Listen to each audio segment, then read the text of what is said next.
आज हम नमस्ते स्टूडेंट्स। आज हम सेंट्रीफ्यूगल क्लच के बारे में पढ़ेंगे। जैसा कि हमने पहले क्लास में डिस्कस किया था, यहीं पे इस टॉपिक को छोड़ा हुआ था।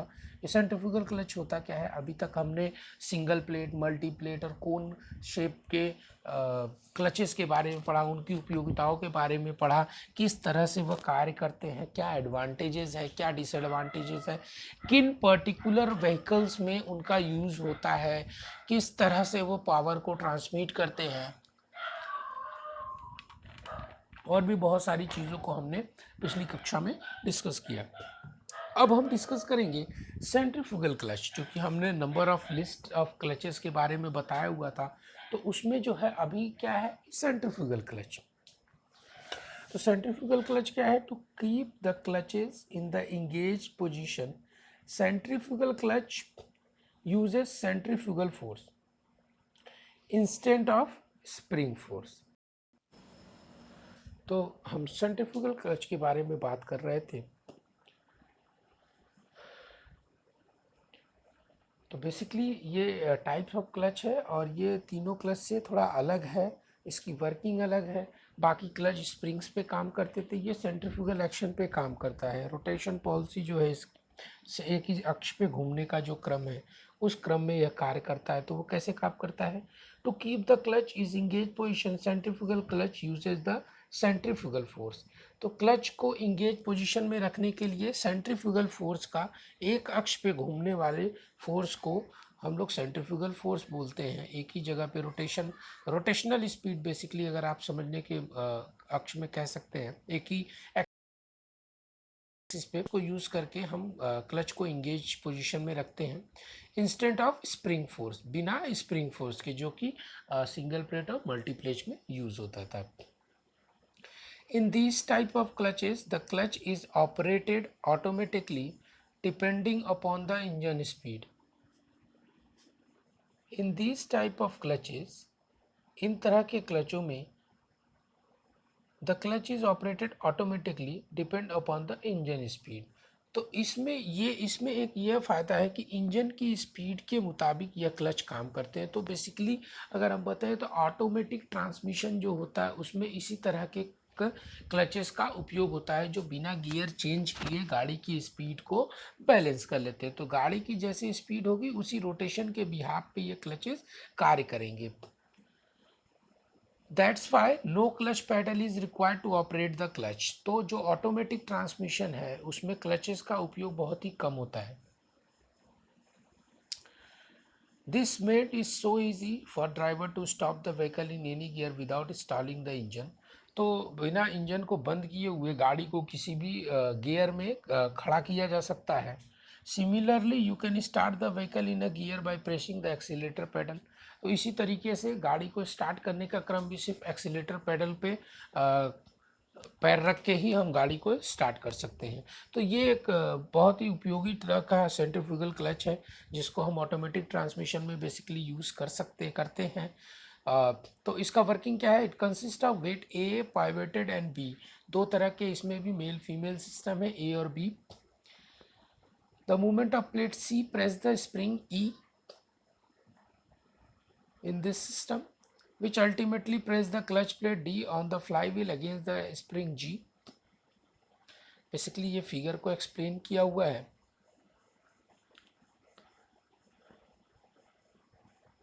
And this spring G keep the clutches engaged at the low speed at the RPM of 500 and the stop H limit movement of the weighted due to the centrifugal force. तो basically कहने का मतलब यही है कि किस तरीके से ये कार्य करता है। जैसे कि स्पीड का रोटेशन बढ़ता है, जो प्लेट होता है उसको प्रेस करते हैं और उसके बिहाफ पे यह इंगेजमेंट और डिसंगेजमेंट का कार्य करता है। Now we are going to the semi centrifugal clutch. Semi centrifugal clutch जो है सेंट्रीफ्यूगल फोर्स पे ही काम करता है, as well as spring force पे। इसको बैलेंस करने के लिए इंजन की स्पीड को बेसिकली बैलेंस करने के लिए, क्षमा कीजिएगा, The centrifugal clutch uses centrifugal force as well as spring force for keeping it in an engaged position. जैसा कि फिगर में दिया हुआ है, सेंट्रीफ्यूगल क्लच एक लीवर है, इसके अंदर क्लच स्प्रिंग है, प्रेस प्लेट है, फ्रिक्शन प्लेट है, लाइनिंग है, फ्लाई व्हील है और क्लच प्लेट है। तो ये सारी चीज़ें जितनी आपको सिंगल प्लेट वाले मिली थी उतना इसमें भी है, सेम ही है। इसका मतलब कि इसमें कुछ फ्रिक्शन प्लेट का भी रोल होगा और सेंट्रीफ्यूगल फोर्स का भी, एक्सियल फोर्स और सेंट्रीफ्यूगल फोर्स। तो कंस्ट्रक्शन आपको दिख गया। तो a semi centrifugal clutch has a lever clutch spring which are arrange equally on the pressure plate. तो इस सेंट्रीफ्यूगल क्लच के जो बनावट है उसके बारे में बता रहे हैं कि एक लीवर है, जो फिगर आपको दिख रहा है लीवर, और क्लच स्प्रिंग है जो कि इंगेज होती है प्रेशर प्लेट के साथ। The spring of the clutch are design to transmit the torque at normal engine speed. तो नॉर्मल इंजन स्पीड पे स्प्रिंग जो क्लच के साथ डिजाइंड है वो बलाघूर्ण को ट्रांसमिट करता है इंजन के नॉर्मल स्पीड पे, while the centrifugal force help to in torque transmission at higher engine speed. और वहीं सेंट्रीफ्यूगल फोर्स क्या काम करता है, हायर स्पीड पे बलाघूर्ण को ट्रांसमिट करता है। Eight normal engine speed when the power transmission in low the spring keep the clutch engaged. जब पावर ट्रांसमिशन इंजन से लो होती है, स्लो होता है, तो जो स्प्रिंग होता है वो क्लच को इंगेज पोजीशन में रखता है। The weighted lever do not have a press और द प्रेस प्लेट। तो जो वेटेड लीवर होता है वो प्रेस नहीं करता है। At high engine speed when the power transmission is high the weight of fly off and the lever also exert pressure on the plate. और जब स्पीड बढ़ जाती है तो ये लीवर क्या करता है, उसकी प्लेट के ऊपर प्रेशर बनाना शुरू कर देता है और क्लच को डिसंगेज पोजीशन में बना के रखता है at high speed. This type clutch consist of less stiff spring, इसमें बहुत कम स्टिफ स्प्रिंग होते हैं, सो दैट द ड्राइवर में not get any strain while operating the clutch. आप क्लच को जब भी दबाते हैं तो बहुत ज़्यादा प्रेशर लगाना पड़ता है, तो इसमें वैसे स्प्रिंग्स नहीं होते जिनकी वजह से पैडल को दबाते समय बहुत ज़्यादा दिक्कत आए। Only the spring pressure is applied to the pressure plate which is enough to keep the clutch engaged। सिर्फ स्प्रिंग का प्रेशर आपका प्रेशर प्लेट पे क्लच को इंगेज करने के लिए ही सिर्फ लगाया जाता है। And adjusting screw is feeded at the end of the lever by mean of which the centrifugal force on the pressure plate can be adjusted।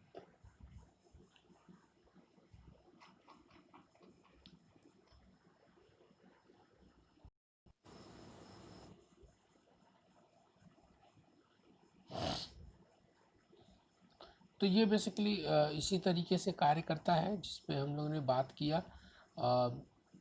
तो एक स्प्रिंग छोटा सा लगा होता है जो प्रेशर प्लेट पे ही काम करता है, तो इसके बिहाफ में ये सारी चीज़ें होती हैं। Now we are going to discuss diaphragm clutch के। What is diaphragm clutch? तो ये एक मैं बेसिकली बता दूं डायफ्राम किस तरह से काम करता है। अगर आपने इस घर में कभी बचपन में या कभी भी अभी भी खेला होगा कि कोई थाली होती है वो पतले शीट की बनी होती है, तो उसको बीच में जब दबाते हैं तो वो आगे की तरफ मुड़ जाता है, फिर अंदर से दबाते हैं तो पीछे की तरफ मुड़ जाता है। तो सिमिलरली ये डायफ्राम भी कुछ इसी तरीके से काम करता है। तो diaphragm clutch consist of a diaphragm और conical spring which produce pressure on the pressure plate. तो यह प्लेट क्लच बेसिकली डायफ्राम को स्प्रिंग को कंसिस्ट करता है जो कि प्रेशर प्लेट पे को क्लच के साथ इंगेज करता है। द स्प्रिंग में भी फिंगर और crown touch of pressure plate. The tapered finger type spring is shown in the figure. ये यहाँ पे जिस तरह का स्प्रिंग इसमें टेपर्ड टाइप में लगा होता है वो दिखाया हुआ है फिगर में, आपको मैं जूम करके दिखा सकता हूँ। In this type of clutch the engine power is transmitted from the crankshaft to flywheel. तो इसमें जो है इंजन का पावर जो ट्रांसमिट होता है वो क्रैंक शाफ्ट से फ्लाई व्हील की तरफ जाता है। The flywheel has a friction lining and it is connected to the clutch. तो फ्लाई व्हील जो होता है वो बेसिकली फ्रिक्शन लाइनिंग्स के साथ अटैच होता है। आप ये देख सकते हैं इस फिगर में, ये बेसिकली डायफ्राम क्लच को डिफाइन कर रहा है। Is connected the pressure plate is provided behind the clutch plate because the pressure plate applied the pressure on the clutch plate. In diaphragm clutch, the diaphragm is a conical shape of spring. When we press the clutch pedal, the outside bearing moves toward the flywheel, pressing the diaphragm spring, which pushes the pressure plate backward.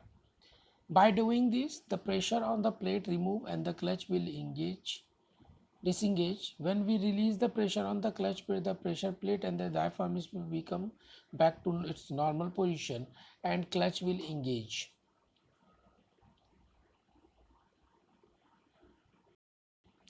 तो इसमें वही चीज़ बताई जैसे कि मैंने diaphragm को एक steel के थाली से या फिर प्लेट से बताया था कि जब उसके ऊपर प्रेशर लगता है तो वो दब, तो इसमें जब क्लच प्लेट पे प्रेशर लगता है तो वो फ्लाई व्हील की तरफ झक जाता है और जैसे ही रिलीज़ होता है तो फिर वो अपने बैक टू पोजीशन में आ जाता है। तो यहाँ पे यही लिखा हुआ है, by doing this the pressure on the plate remove and the clutch will disengage. When the release pressure on the clutch pedal, the pressure plate and the diaphragm spring will become back to its normal position and clutch will disengage।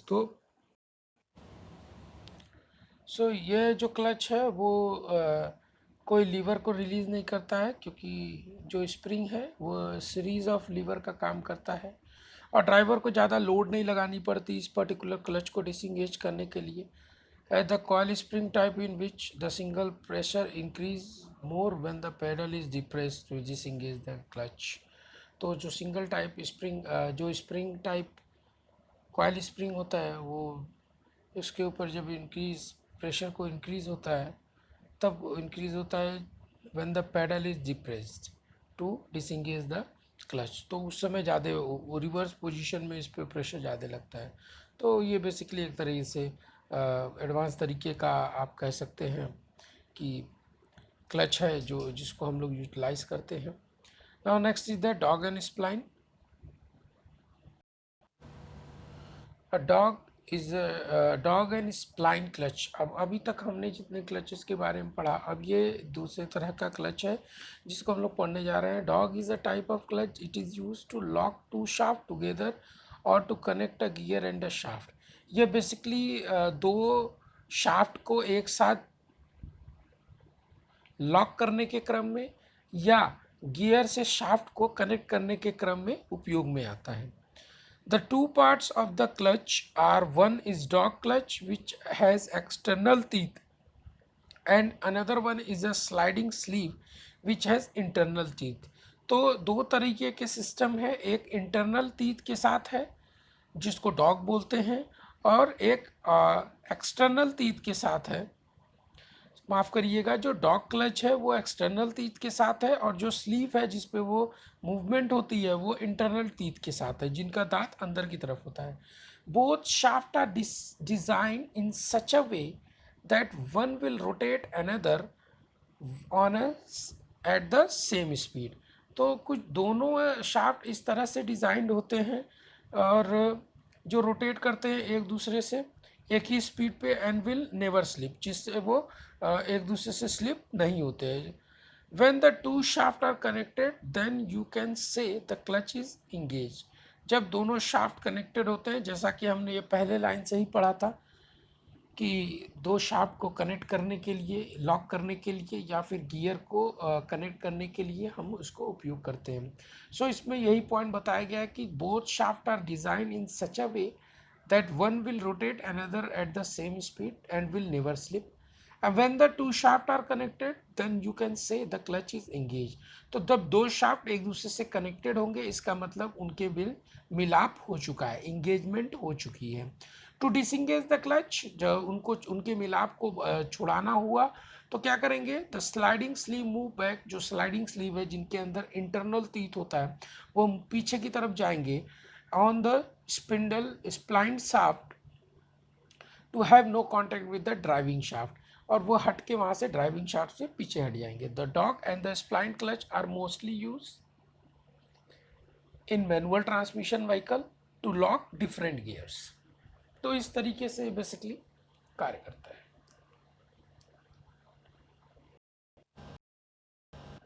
तो dog और spline clutch के बारे में हमने discuss किया कि किस तरह से ये कार्य करते हैं। अब हम इलेक्ट्रोमैग्नेटिक क्लच के बारे में बात करेंगे। So this type of clutch are operated by electrically, जैसा कि इसका नाम से ही क्लियर है, इलेक्ट्रोमैग्नेटिक क्लच। तो ये क्लच जो है वो इलेक्ट्रोमैग्नेटिक वे में इकट्ठे होते हैं। This type of clutches are operated by electrically but the torque is transmitted mechanically। तो ये इनका जो इंगेजमेंट डिसंगेजमेंट होता है with the help of electric way में इसको कनेक्शन होता है, लेकिन जो इसका ट्रांसमिशन होता है वो मैकेनिकल वे में होता है। वो किस तरीके से होता है उसको हम लोग डिस्कस करेंगे। This is why this clutch is known as electromechanical clutch. इसका नाम एक और भी है इलेक्ट्रोमैकेनिकल क्लच के नाम से। Over the year now it became electromagnetic clutch. तो समय के बाद इसका नाम जो है वो इलेक्ट्रोमैग्नेटिक क्लच के नाम से जाना जाता है। These clutches have no mechanical linkage. इनके अंदर किसी भी तरह का यांत्रिकी जोड़ नहीं होता है, कोई भी जोड़ नहीं होता है, लिंकेज नहीं होती है to control their engagement. That's why it provide fast and smooth operation. और इसकी वजह से ही यह बहुत ही तेज़ी से स्मूथ ऑपरेशन को परफॉर्म करते हैं। The electromagnetic clutches are most suitable for a remote operation, that mean you can operate the clutch as a distance. तो ये रिमोट ऑपरेशन के लिए बेहतर है, जिनको आप दूरी से भी डिस्टेंस से भी इसको मेंटेन कर सकते हैं। The clutch has a fly wheel. इसके क्लच के साथ एक फ्लाई व्हील कंसिस्ट होता है, वाइंडिंग के साथ जुड़ा रहता है। The electricity is supplied by battery. जो इलेक्ट्रिसिटी होती है वो बैटरी से सप्लाई की जाती है। When the electricity passes through winding it produce the electromagnetic field which causes to attract pressure plate to get engage. जब इलेक्ट्रिसिटी पास होती है वाइंडिंग से तो वो इलेक्ट्रोमैग्नेटिक फील्ड को जनरेट करती है, जो अट्रैक्ट करता है प्रेशर प्लेट को इंगेज करने के लिए। और when the electricity is cut down, जब इलेक्ट्रिसिटी की सप्लाई कट हो जाती है तो वो जो क्लच होता है वो डिसंगेज हो जाता है। एक तरह से चुंबकीय शक्ति का उपयोग करके इस क्लच को जोड़ा और घटाया, मतलब हटाया जाता है, मिलाया और इंगेज और डिसंगेज किया जाता है। In this clutch system the gear lever has a clutch release switch, that means when the driver operates, इस क्लच के सिस्टम में एक रिलीज स्विच होती है। That means when the driver operates the gear lever to change gears, the switch is operated cutting off the current supply to winding which causes the clutch to disengage.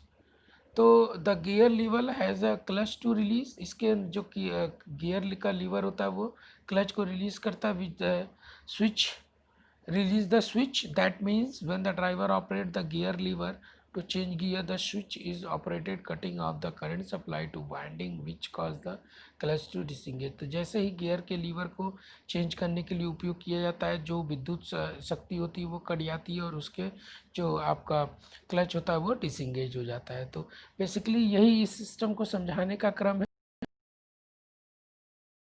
तो gear का liver है that has a clutch release switch.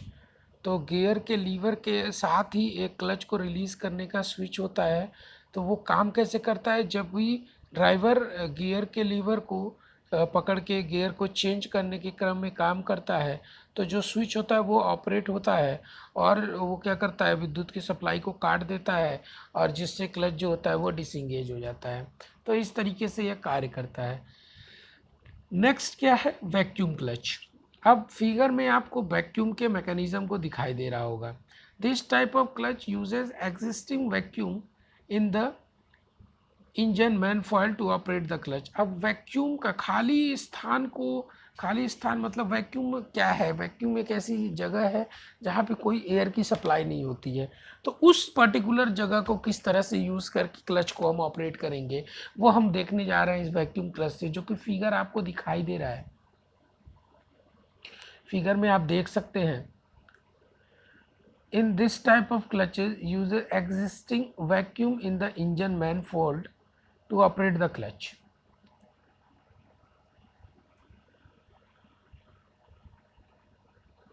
तो engine के main fluid में ये vacuum को create करते हैं और उस वैक्यूम से वहाँ पे क्लच को ऑपरेट करते हैं।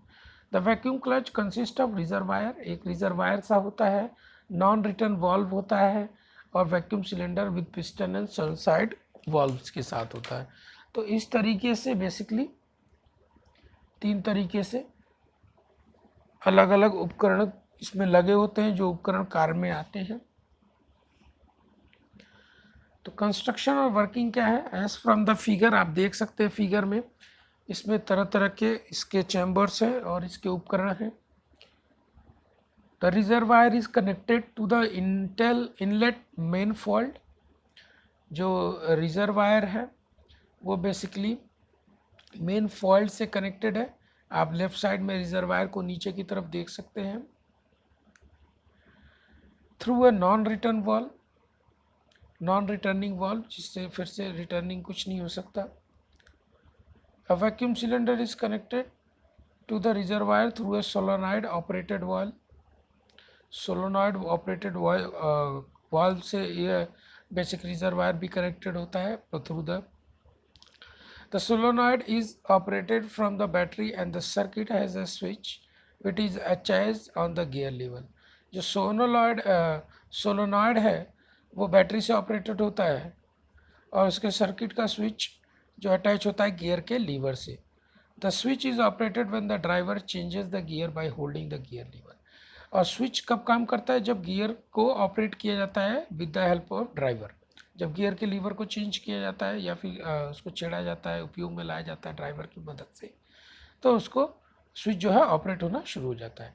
अब ये काम कैसे करता है आइए देखते हैं। When the throttle is open, जो ऊपर का पोर्शन है, जब थ्रॉटल जो है उसका वो ओपन है, the pressure increase in the inlet manifold. जो इनलेट वाल्व है उसमें प्रेशर क्या है, इंक्रीज होने लगता है।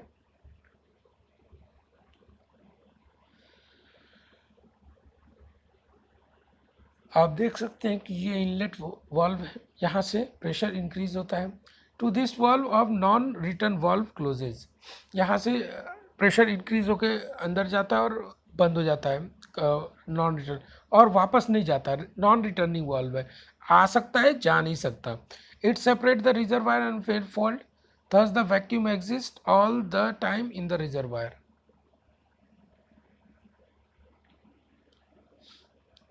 तो इसी तरीके से जो प्रेशर होता है वो पर्टिकुलर वैक्यूम चैम्बर में वो बना रहता है।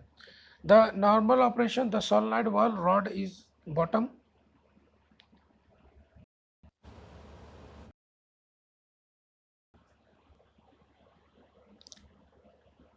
तो ये काम करने का इसका पोजीशन वही है कि जब थ्रॉटल वाल्व ओपन होता है तो प्रेशर इंक्रीज होती है और जो इनलेट मैनफोल्ड होता है जो नॉन रिटर्न वाल्व के साथ वो बंद रहता है। तो वो रिजर्वायर और मैनफोल्ड के बीच में एक तरह से डिस्टेंस को क्रिएट करता है जो वैक्यूम को हमेशा बना के रखता है। तो प्रेशर यहाँ से रिलीज़ नहीं होने देता और उस प्रेशर के बिहाफ पे ये वैक्यूम जो है क्रिएटेड रहता है। In normal operation the solenoid valve rod is in the bottom position of the valve. जो सोलेनॉइड वाल्व होता है वो बॉटम पोजीशन में होता है। And the switch in the gear level remains open, जो स्विच होता है वो ओपन साइड में होता है। At this stage, the atmospheric pressure act on both the side of the piston of the vacuum cylinder because the vacuum cylinder is open to the atmosphere through the vent. When the driver change the gear by holding gear lever, the switch get closed। जब driver जो है gear को change करने के लिए hold करता है gear lever को, तो स्विच क्या होता है, बंद हो जाता है। अब जब स्विच बंद हो गया, जो सोलेनॉइड एनर्जी है वो क्या करती है, पुल करती है वाल्व को ऊपर की तरफ। This connects one side of the vacuum cylinder to the reservoir. तो ये क्या होगा, रिजर्वायर से उस वॉल्यूम पर्टिकुलर सिलेंडर को कनेक्ट हो जाता है और this action open the passage between the vacuum cylinder and the reservoir. तो ये बेसिकली क्या है कि ये उसके ऊपर ये पर्टिकुलर जो है इसके पोजीशन के मूवमेंट के वजह से इनके बीच में,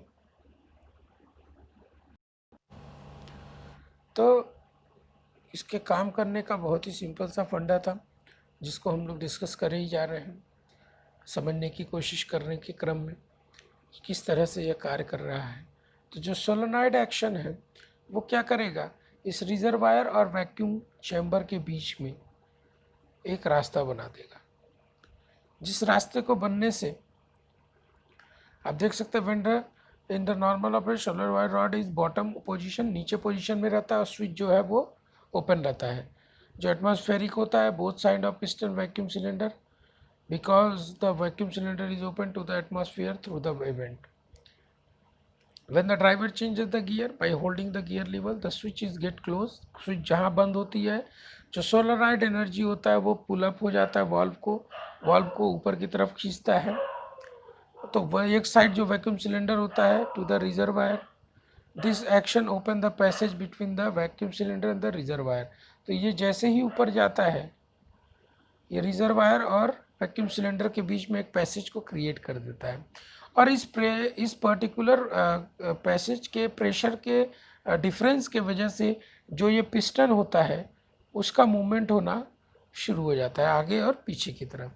this movement of piston is transfer by a linkage to the clutch, और यही मूवमेंट एक लिंकेज मैकेनिज्म के वजह से क्लच को फॉरवर्ड किया जाता है। और जो क्लच को डिसएंगेज पोजीशन में रखता है। और जब driver is not operating the gear lever, जब गियर लीवर को ड्राइवर ऑपरेट नहीं करता है तो क्या होता है, जो क्लच का होता है वो ओपन होता है totally and remain engage to the force of the spring, जो स्प्रिंग लगा हुआ है उसके साथ वो फोर्सफुली इंगेज होता है। तो ये बेसिकली तो हाइड्रोलिक क्लच के बारे में हम डिस्कस करेंगे। हमने जो वैक्यूम क्लच को पढ़ा था, वैक्यूम क्लच और हाइड्रोलिक क्लच दोनों एक तरह से ही लगभग काम करते हैं, लेकिन दोनों में एक बहुत ही कॉमन सा डिफरेंस है। वैक्यूम क्लच में हम वैक्यूम की मदद से क्लच को इंगेज और डिसएंगेज करते थे, इसमें हम लिक्विड फ्लूइड की मदद से इंगेजमेंट और डिसएंगेजमेंट का काम करते हैं। सो hydraulic clutch working on the operation of the same as the vacuum clutch. The major difference between these, the hydraulic clutch is operated by the oil pressure. तो जो hydraulic press है basically oil pressure की वजह से कार्य करता है। It has a fewer part than the other clutch and the vacuum clutch is operated by the vacuum. जैसा कि मैंने पहले ही बताया था, जो वैक्यूम क्लच होता है वो वैक्यूम पे ऑपरेट होता है। तो फ्रॉम द फिगर इसका जो मैकेनिज़्म है वो फिगर से आपको समझ में आ रहा होगा। पैडल है, पैडल कनेक्टेड है मेन सिलेंडर से, जो रिजर्वायर के थ्रू जहाँ से ऑयल निकल रहा है तो उस पर्टिकुलर पिस्टन से वो ऑयल है वो प्रेस्ड होगा, प्रेस्ड होके सिलेंडर के अंदर जाएगा, वहाँ से क्लच का इंगेजमेंट और डिसएंगेजमेंट होगा। तो ये सारी चीज़ें हम लोग डिस्कस करेंगे किस तरह से ये काम करता है। The figure show the mechanism of hydraulic clutch. It has a fewer part, इसके कुछ ही पार्ट होते हैं, ज़्यादा टिपिकल नहीं है। And which is consist of accumulator, इसके अंदर एक एक्यूमुलेटर होता है, कंट्रोल वाल्व होता है, सिलेंडर होता है, पिस्टन होता है, पंप होता है और रिजर्वायर होता है। तो ये बेसिकली इस बिहाफ पे कार्य करता है। So the oil reservoir pump the oil into the accumulator. तो ऑयल, जो ऑयल का रिजर्वायर है, यहाँ से क्या होता है, जब पैडल को आप प्रेस करते हो तो ये बेसिकली एक्यूमुलेटर के थ्रू पंप करता है। The pump is operated by the engine itself, जो पंप है वो इंजन के मदद से ही चलता है। The accumulator is connected to the cylinder through the control valve, जो एक्यूमुलेटर होता है वो कंट्रोल वाल्व से थ्रू द सिलेंडर कनेक्टेड होता है। The control valve is controlled by a switch which is attached to the gear liver, इसमें control valve भी होता है जो गियर लीवर के साथ कनेक्टेड होता है। The piston is connected to the Dutch clutch by a linkage mechanism, जो पिस्टन होता है वो लिंकेज मैकेनिज्म से कनेक्टेड होता है। When the driver hold the gear lever, जब ड्राइवर गियर लीवर को पकड़ता है और चेंज करता है, the switch open the control valve, जो स्विच होता है वो कंट्रोल वाल्व को ओपन कर देता है और अलाउ करता है ऑयल को विद द प्रेशर सिलेंडर में जाने के लिए। Due to the oil pressure oil के प्रेशर की वजह से जो पिस्टन होता है वो मूव करता है आगे की तरफ एंड बैकवर्ड की तरफ। This causes the clutch to engage and the disengage. तो ये बेसिकली फ्लूइड के प्रेशर से जो इंगेजमेंट और डिसंगेजमेंट का काम होता है वो क्लच इसके भी यहाँ पे काम करता है। When the driver leaves the gear lever, the switch is open. When closes, the control valve and the clutch is will be engaged. तो इस तरीके से जैसे फ्लूइड के प्रेशर से क्लच का खुलना और बंद होना निश्चित हो पाता है। तो इस तरीके से हाइड्रोलिक प्रेशर की मदद से क्लच को इंगेज और डिसंगेज किया जा सकता है, आप जैसा कि फिगर में देख सकते हैं। बहुत ही सिंपल सा फिगर है। यहाँ पे पैडल प्रेस होगा विद द प्रेशर, ये फ्लूइड एक्यूमुलेटर के थ्रू ये पर्टिकुलर सिलेंडर में जाएगा और जहाँ पे जब ये प्रेशर बनाएगा इस पर्टिकुलर थिंग के अंदर, यहाँ पे एक छोटा सा स्प्रिंग लगा हुआ है, तो ये इसको प्रेशराइज करेगा। जब ये प्रेशराइज करेगा तो इस तरह से इसको खुलने के चांसेस होंगे और फिर जब रिलीज होगा तो फिर ये इंगेज होने के चांसेस होंगे। तो इस तरीके से ये कार्य करता है। Now the next is the free wheel units. The free wheel unit clutch also known as spring clutch भी बोलते हैं इसको, ओवर रनिंग क्लच, ये तीन नाम से इसको जानते हैं। It is the most important part of the every overdrive. The transmission of the power is one direction similar to the bicycle, जैसे साइकिल चलता है उसी की तरह से इसका ट्रांसमिशन पावर होता है। The free wheel unit is often mounted on the behind of the gear box, तो गियर बॉक्स के पीछे की तरफ इसको हम लोग माउंटेड करते हैं। The power is transmitted from the main shaft to the output shaft, जो पावर होता है वो मेन शाफ्ट से आउटपुट शाफ्ट की तरफ जाता है। From driving the output shaft when the planetary gear are in overdrive. A flywheel unit has a hub, इसके एक हब होता है एन आउटर रेस पे। The hub has a internal spline to connect it to transmission main shaft, internally इसके spline कटे होते हैं जो मेन ट्रांसमिशन शाफ्ट से कनेक्टेड होते हैं। जो आउटर हब होता है कंटेंट 12 कैम से कनेक्टेड होता है। So it is design to hold the 12 rollers in a cage between them and the outer race. The outer race is spline to the override outer shaft. तो काम कैसे करता है? When the hub is connected is driven in the clockwise direction, जब वो hub जो है clockwise direction में घूमना शुरू करता है। The roller rides up the cam, जो रोलर होते हैं वो केम को ऊपर की तरफ दबाते हैं। And their wedge action they force the outer race to follow the hub, तो जो उनके प्रेशर के वजह से क्या होता है कि जो आउटर सरफेस होता है वो हब से कनेक्ट हो जाता है। The outer race move the same direction and at the same speed as the hub, तो जैसा कि आउटर रेस उसी तरीके से काम करने लगता है, उसी डायरेक्शन जैसे कि सेम स्पीड से हब काम करता है। When the hub speed is slow and the outer race is still moving fast than the hub, the roller moves down the keams, releasing the outer race from the hub. Thus the outer race moves independent of the hub and the unit acts as a roller bearing. तो ये सब एक दूसरे से connected होते हैं और उसी के बिहाफ पे जब भी आउटर रेस जब हब का स्पीड कम होता है तो आउटर रेस क्या है, फास्टर मूवमेंट में होता है हब के साथ, और जो रोलर होता है वो कैम को नीचे की तरफ ढकेलता है और रिलीज़ करता है आउटर रेस को हब के थ्रू से। तो जो जब कैम नीचे जाएगा तो आउटर हब होगा वो रिलीज़ हो जाएगा और जिससे कि आउटर रेस इंडिपेंडेंटली मूव करने लगेगा हब से निकल के, और जो यूनिट होगा वो रोलर बेयरिंग के थ्रू एक्ट करेगा। ठीक है, तो उसी के रिगार्डिंग वो घूमना शुरू हो जाएगा। एक तरह से जैसे पावर का जब ट्रांसमिशन होगा तो इंगेजमेंट और डिसंगेजमेंट का जो सिस्टम है उसको समझाने का क्रम है ये।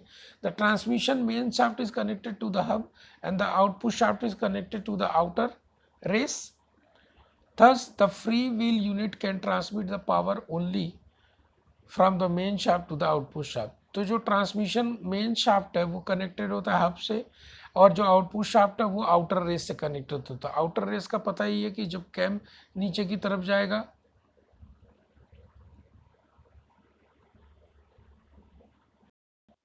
तो आउटर रेस के बारे में पता ही है कि जब वो मूव करेगा सेम डायरेक्शन में जैसे कि हब की स्पीड का डायरेक्शन होता है। तो जो ट्रांसमिशन है मेन शाफ्ट का वो कनेक्टेड होता है आउटपुट शाफ्ट के थ्रू, और तो उससे क्या होता है फ्री व्हील यूनिट है, पावर ट्रांसमिट करने में आसानी हो जाती है, मेन शाफ्ट से वो आउटपुट शाफ्ट में उसको ट्रांसफ़र कर सकता है। तो ये बेसिकली ये एडवांस तरीके के जो आपके क्लचेस हैं जो इस तरह से उपयोग में आते हैं, ऑटोमोबाइल सेक्टर में बहुत ज़्यादा उपयोगी होते हैं, और उसी के बिहाफ पे इनको तरह तरह के उपयोगों के बिहाफ पे इसको काम में ले आया जा सकता है। तो ये इतने तरह के क्लचेस थे जिनके बारे में हमने डिस्कस किया। अगर आपको कोई भी डाउट हो या किसी तरह का क्वेश्चन राइज होता हो तो वो आप क्वेश्चन हमसे कर सकते हैं। अगर आप इसकी डिटेलिंग में देखेंगे तो आप इसकी वर्किंग को बहुत अच्छे से समझने में सहायता मिलेगी। बाकी अगर आपको कोई डिस्कशन हो रही है तो आप मेरे से डिस्कस कर सकते हैं। Thank you.